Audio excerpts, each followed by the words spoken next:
On demande les dangers d'une turbinectomie totale. Il s'agit d'enlever les 3 cornets, c'est ça? Non, on enlève à ce moment-là la totalité du cornet inférieur. C'est vrai que ça n'est pas recommandé. Et on demande ce qu'est exactement le syndrome du nez vide.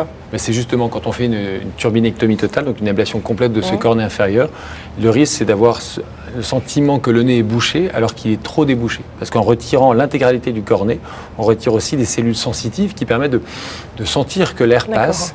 Et dans ces cas-là, on n'utilise pas son nez alors qu'il n'a jamais été aussi débouché. Et c'est très désagréable. Ça s'associe aussi à une mauvaise gestion des sécrétions naturelles nasales. Et les patients s'en plaignent. Et une fois que c'est coupé, c'est coupé. C'est pour ça qu'on a tendance à reculer le moment où on va agir chirurgicalement sur le cornet.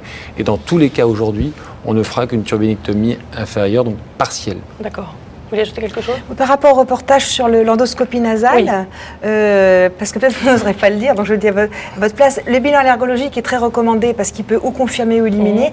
Mais moi, je pense qu'après, il faut aller très vite chez l'ORL parce que l'examen de référence, c'est l'endoscopie nasale.